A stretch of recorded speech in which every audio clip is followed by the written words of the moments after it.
आप सभी के अंदर विराजमान मेरे परम पिता परमात्मा को मेरा कोटि कोटि नमन।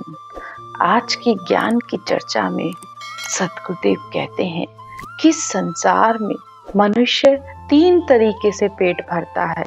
कोई पाप से पेट भरता है, कोई पुण्य से पेट भरता है और कोई भक्ति सिमरन से पेट भरता है। अब तुम्हारा पेट किस बात से भरता है, ये तुम अपने अंदर खोजो, विचार करो इस बात पे कि तुम क्या कर रहे हो संसार में, किससे अपने आप को खुश कर रहे हो, किस बात से तुम्हारा पेट भरता है। तो इसी बात की ज्ञान की चर्चा करते हुए आज सद्गुरुदेव कहते हैं, त्रिकुटी चढ़िए साध को नौत जमावे कोय, वहाँ सरभर तिह लोक में जीमा पुण्य नहीं होए। आज सद्गुरुदेव जो ज्ञान और भक्ति करने वाले संत हैं, जो सच्चे संत हैं, उसके लिए कहते हैं कि वे अपना भक्ति और भजन से पेट भरते हैं। ऐसे संत त्रिकुटी चढ़िए साथ, यानी जिन्होंने सत शब्द ने अक्षर की साधना करके उस अगम देश की प्राप्ति की है, जो त्रिकुटी से भी आगे उस परब्रह्म पर देश में पहुंचे हैं। अगर ऐसे संत आपके घर का अन्न प्रसाद ग्रहण करते हैं तो उसके बराबर कोई पुण्य नहीं है। आगे कहते हैं, जीम्या पुण्य नहीं होए बात सब मानो भाई। ऐसे संत अगर आपके घर का अन्न प्रसाद ग्रहण करते हैं तो वो संसार में आपके ऊपर वो दया, वो कृपा हो जाएगी कि वह परमात्मा से आपको मिलाने का ज्ञान दे जाएंगे। सद्गुरुदेव कहते हैं, 3 लोकों में चाहे आप किसी को भी जिमाओ, लेकिन इसके बराबर कोई पुण्य नहीं है। इस बात की साक्षी हमारे शास्त्र भी देते हैं। पांडवा के घर बार जिग में कीमत आई, धर्म अनंत सुखराम कहे या सरवर नहीं होए।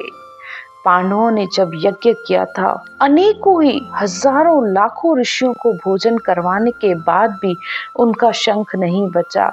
लेकिन जब बाल्मीकि जो जाति से सरगना थे और श्वास श्वास में राम नाम का भजन करते थे, जब वो उनके यहाँ उस भोजन पर आए तब उनका शंख बजा।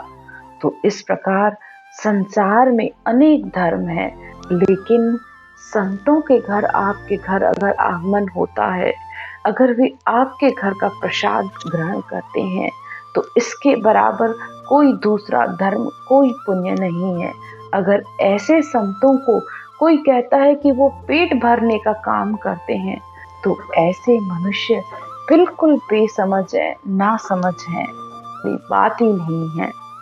ऐसे संतों की ज्ञान गुरुदेव महिमा करके कहते हैं, जन की गत निज बात रे देव लखी न कोई, काजी पंडित सिद्ध को यामे गम नहीं होए, यानी गम नहीं होए पीर तिथंगर बाया।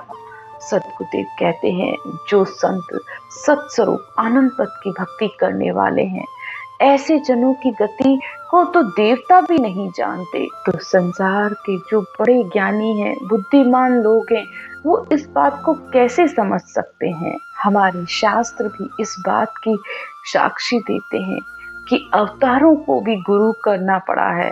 बिना गुरु किए परमात्मा प्राप्ति का भेद कैसे मिल सकता है। भगवान शेष जी, शिव जी भी कहते हैं कि उस परम पद की परीक्षा तो बहुत ही सूक्ष्म है, विरले ही संत उसकी कर सकते हैं।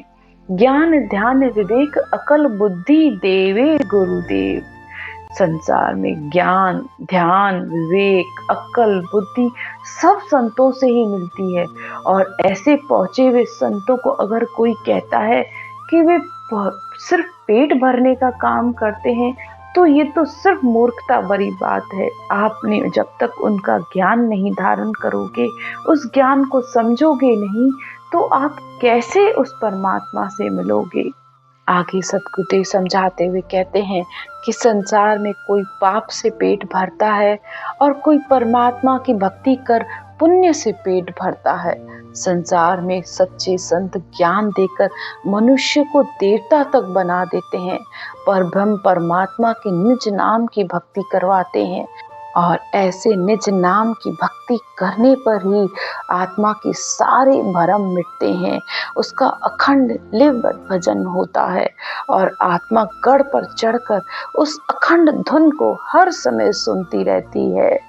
आगे सतगुरुदेव कहते हैं, जन शिवरे निज नाम ध्यान ब्रह्मांड में लागा, दुविधा दुर्मत डिंब भरम बांडा सब भागा। ऐसे निज नाम की भक्ति करने पर ही उसका ध्यान ब्रह्मांड में लग जाता है। उसके अंदर जितनी भी दुविधाएं हैं, दुर्मति है, अभिमान है, अनेकों तरह के जो भरम है, सब मिट जाते हैं और आठों पहर वह भजन में आत्मा लीन रहती है। और आगे सतगुरुदेव कहते हैं, आठों पहर लवलीन हरक साहिब दिश होई। वह हर समय परमात्मा की याद में रहता है।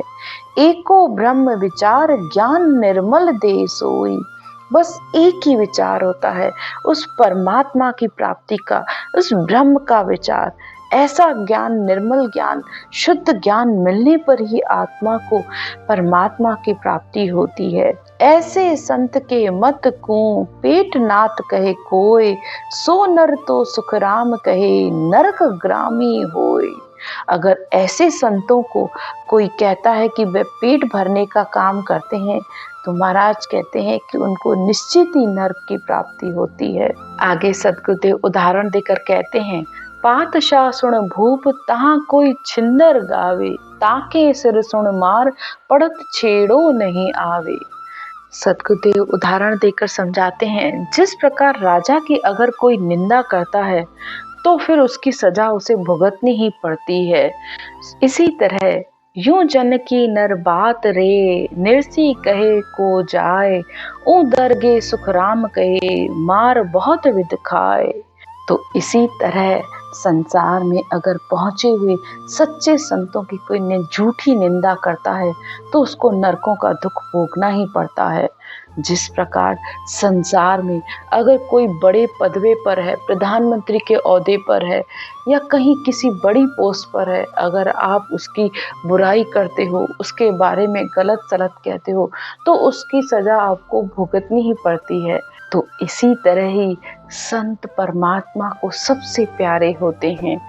ऐसे पहुंचे हुए संतों की निंदा करने पर आपको नरकों का दुख भोगना पड़ेगा। आज की चर्चा यहीं तक। राम राम।